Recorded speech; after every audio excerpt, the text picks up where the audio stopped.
Hello everyone, कैसे हो? आपके लिए लेकर के आए नेक्स्ट वीडियो जिसमें फिर से आपको 10 सवाल मिलने वाले हैं जो कि आपके होंगे ह्यूमन हेल्थ एंड डिजीज वाले चैप्टर से। तो भैया करते हैं वीडियो को शुरू। पहले की वीडियो जो होंगी आप देख सकते हैं प्लेलिस्ट वाले ऑप्शन में जाकर के, लगातार आपको ऐसी क्वेश्चंस की वाली वीडियो मिलती रहेंगी जो कि आपके लिए बहुत बहुत बहुत इंपॉर्टेंट होने वाली है। मतलब नीट में आपके ये सवाल आ ही जाएंगे क्योंकि इनमें से या तो ऑप्शंस में से आएगा या फिर सवाल आएगा डायरेक्ट। तो बने रहेगा हमारे साथ, देखते रहेगा हमारी वीडियो। करते हैं वीडियो को शुरू। चलिए, ये है हमारा पहला सवाल। पहले सवाल में आप क्या देख रहे हो, लिखा है use of following compound in female produce side effects such as masculinization, excessive hairs, growth on the face of the body। मतलब यार देखो यार, सीधी सीधी बात है। मैस्कुलिन मतलब हेयर वेयर हो जाना, मतलब मेल जैसे कैरेक्टर आ जाना। ये वाले कैरेक्टर जो हैं नार्कोटिक एनाल्जेसिक्स दवाइयों के तो नहीं होते हैं। एनाबॉलिक स्टेरॉइड, वाह वाह वाह, दूसरा ऑप्शन में मिल गया। यही आपका आंसर होगा, सीधा सीधा आंसर है। एनसीईआरटी में लिखा हुआ है कि स्टेरॉइड्स अगर खाओगे तो मतलब खाई जाएंगे महिलाओं के द्वारा, तो महिलाओं में जो है पुरुषों वाले कुछ कैरेक्टर आ जाएंगे। तो भैया ये है आपका आंसर, ऑप्शन नंबर 2। चलिए देखते हैं नेक्स्ट सवाल। नेक्स्ट आपका लिखा है इसमें इनकरेक्ट। यार ये बहुत इंपॉर्टेंट बात है, आपको सवाल में इनकरेक्ट को मार्क कर लेना होता है जब आप सवाल कर रहे होते हो।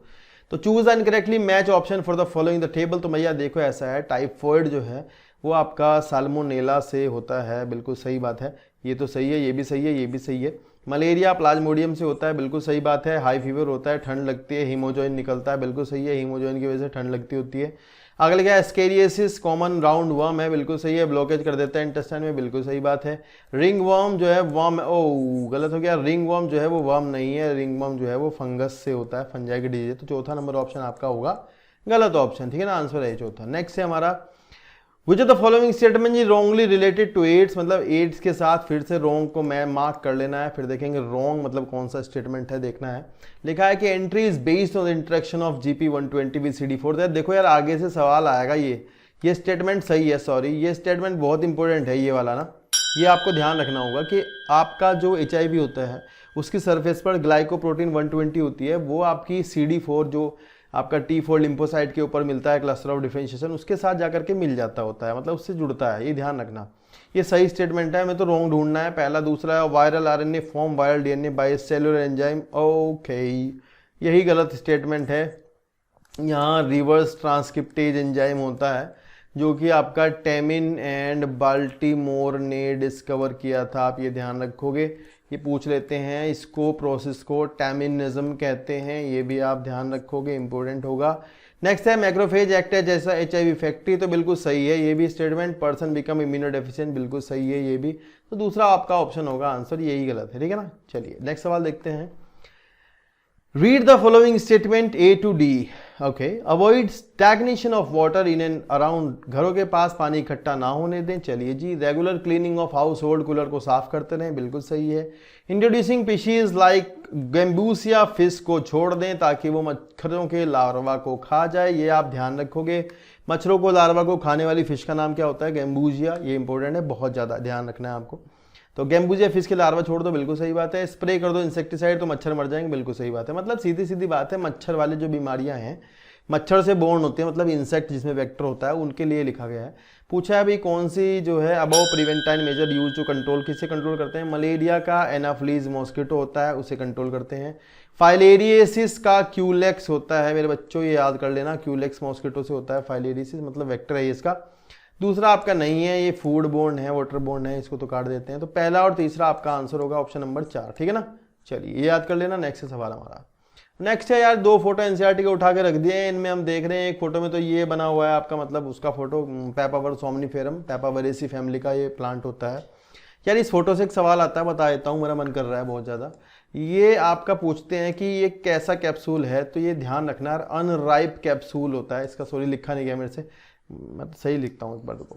यहाँ पे लिखना है कि अनराइप कैप्सूल, मतलब अनराइप कैप्सूल से आपका निकलता होता है मॉर्फिन। यार ये ध्यान रखना है, ये बहुत आता है, बहुत बहुत ज़्यादा, राइप अनराइप, ठीक है।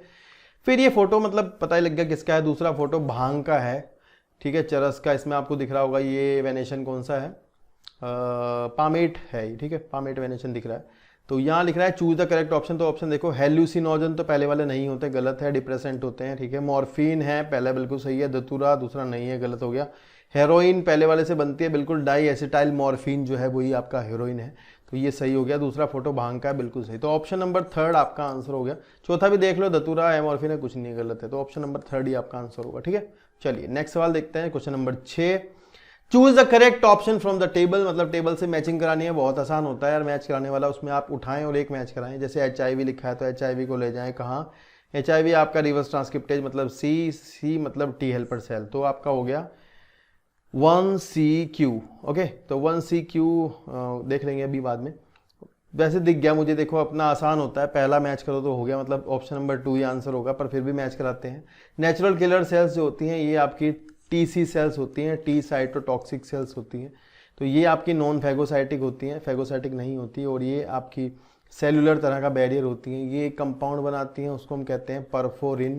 परफोरिन आपका सेल्स में जाकर के पोर कर देता है, छेद कर देता है। ये इंपॉर्टेंट सवाल है, याद रखना। नेक्स्ट है आपका मलेरिया। मतलब मलेरिया तो आप फीमेल एनाफिलीज से मैच कराओगे और गैम्बूजिया फिजिस से मैच करा दोगे। माइक्रोस्पोरम फंगस है, इससे स्किन पे डिजीज होती है। तो यार ये तो कर दोगे, ऑप्शन नंबर 2 आपका आंसर होगा, ठीक है। जल्दी जल्दी करना हो तो एक मैच कराओ, अगर मैच हो जाता है तो कर देना करना, ठीक है, देर ना लगाना। नेक्स्ट सवाल आपका है, identify the incorrect match of the enzyme of the disease associated with deficiency. मतलब कौन से एंजाइम की कमी से कौन सी बीमारी होती है। यार बिल्कुल सही बात है। पहला लिखा है टायरोसिनेज एल्बिनिज्म। यार ये ध्यान रखना, आसान है बहुत ज़्यादा। ये आपकी ऑटोसोमल रिसेसिव डिसऑर्डर होता है। अगर टायरोसिनेज एंजाइम नहीं बनता तो आपका डोपा नहीं बनता है। डोपा नहीं बनता तो मतलब एल्बिनिज्म हो जाता है, मेलानिन की सिंथेसिस नहीं होती। तो यार ये ऑप्शन तो सही है बिल्कुल। दूसरा है होमोजेंटेसिक एसिड ऑक्सीडेज फिनाइलकेटोनूरिया। यार यही गलत है। देखो यार, होमोजेंटेसिक एसिड ऑक्सीडेज एंजाइम अगर नहीं होता तो बॉडी में जो होमोजेंटेसिक एसिड होता है ना, वो आपका कार्बन डाइऑक्साइड और वाटर में ब्रेकडाउन उसका नहीं होता है, जिसकी वजह से बीमारी जो होती है वो एलकेप्टोन्यूरिया हो जाता है। आप इसे नोट कर लेना। एलकेप्टोन्यूरिया में होता क्या है कि अगर ऐसे आदमी का यूरिन जो है बॉडी से बाहर निकलता है तो वो काला हो जाता है, टर्न ब्लैक। ये थोड़ा इंपॉर्टेंट है, याद रखना। एलकेप्टोन्यूरिया में ऐसे आदमी का यूरिन बॉडी से बाहर आने पर काला हो जाता है। तो ये बीमारी इसकी एंजाइम की कमी से होती है। तो यही ऑप्शन आपका गलत है। बाकी के ऑप्शन सही हैं। सेसेक डिजीज बीटा एनेसिटाइल हेक्सोएमिनेडेज एंजाइम की कमी के कारण होती है। एडिनोसिन डीएमिनेज के कारण SCID होता है। यार ये भी आपको ध्यान रखना है, अगर किसी बच्चे में एडिनोसिन डीएमिनेज नहीं है तो उसको सीवियर कंबाइंड इम्यूनो डेफिशिएंसी हो जाएगा। द मोस्ट इंपॉर्टेंट क्वेश्चन है, याद कर लेना। सीवियर कंबाइंड इम्यूनो डेफिशिएंसी कब होता है, जब एडिनोसिन डीएमिनेज नहीं होता है। सेसेक डिजीज का कभी सवाल जिंदगी में आपके पेपर में आए तो उसका होगा लाइजोसोमल एंजाइम की कमी। ये इंपॉर्टेंट होगा। मतलब लाइजोसोमल एंजाइम्स अगर नहीं हैं तो ये बीमारी हो जाती है, ये इसकी वजह से होता है ऐसा। तो यहाँ पर तो बाकी ऑप्शन तो सही है, दूसरा ऑप्शन आपका गलत है, यही आपका आंसर होगा, ठीक है ना। चलिए इनकरेक्ट पूछा था तो आंसर हमारा 2 होगा। नेक्स्ट सवाल देखते हैं। नेक्स्ट हमारा transmission of HIV infection generally अगर एक्सेप्ट किसको छोड़ करके HIV का इन्फेक्शन हो जाए, किसके द्वारा नहीं होता मतलब। तो यार देखो जल्दी से करने वाली बात है, तो सीधा सीधा मुझे दिख रहा है ड्रॉपलेट इन्फेक्शन नहीं है। ऐसा नहीं है कि मैं छींक रहा हूँ तो तुम्हारे ऊपर HIV हो जाएगा, ये तो पॉसिबल नहीं है। सीधा सीधा ऑप्शन नंबर 4 इसका आंसर होगा, ठीक है। चलिए नेक्स्ट सवाल देखते हैं।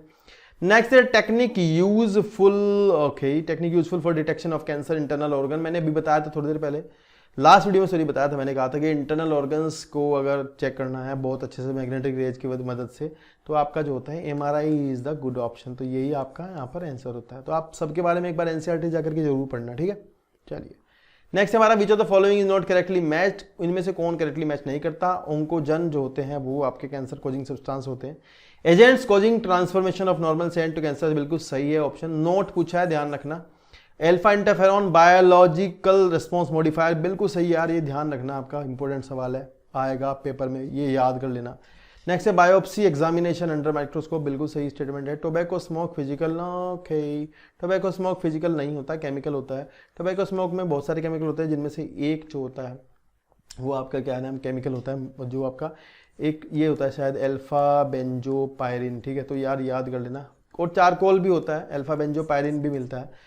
तो ये सवाल आ जाता है कई बार, अल्फा बेंजोपायरिन कहाँ मिलता है, तो धुएं में मिलता है इनके। तो बाकी 300 तरह के केमिकल आपको टोबैको स्मोक में मिल जाएंगे, वो याद नहीं करने।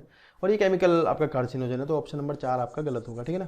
तो ये थे नए 10 सवाल जो कि आपके ह्यूमन हेल्थ एंड डिजीज वाले चैप्टर से थे। आपको पसंद आए होंगे, मुझे अच्छे से पता है। एक एक ऑप्शन भी अगर ध्यान से देखोगे तो आपके बहुत सारे सवाल बन जाएंगे, ठीक है। एक ऑप्शन से, एक सवाल से 4 तरह के ऑप्शन होते हैं, 4 में से 4 क्वेश्चन निकलते हैं। तो ऐसे अगर हमने बहुत सारे कर लिए तो मतलब आपके बहुत सारे सवाल जल्दी से खत्म हो जाएंगे। तो लगातार बने रहेगा हमारे वीडियोज़ के साथ, कॉन्टीन्यूसली वीडियोज़ आपको आती रहेंगी लगातार। थोड़ा थोड़ा गैप हो जाता है, सॉरी है, ठीक है। तो इसके बाद अगर आपको एनसीईआरटी पढ़नी हो तो आप जाकर के प्लेलिस्ट में देख सकते हैं, इसके डिस्क्रिप्शन में लिंक डाल दूंगा, वहाँ पर मैंने एनसीईआरटी को पढ़ाया लाइन लाइन लाइन करके और बताया कि भाई कौन कौन से सवाल नीट में कहाँ से आते हैं एनसीईआरटी से, तो उसको आप ध्यान से पढ़ना अगर आपको पढ़नी हो तो। बाकी वीडियो जी आती रहेंगी, तो आज के लिए इतना रहेगा। धन्यवाद, बहुत बहुत शुक्रिया, थैंक यू। चैनल को सब्सक्राइब जरूर कर देना, ठीक है, प्लीज़। हाँ, थैंक यू।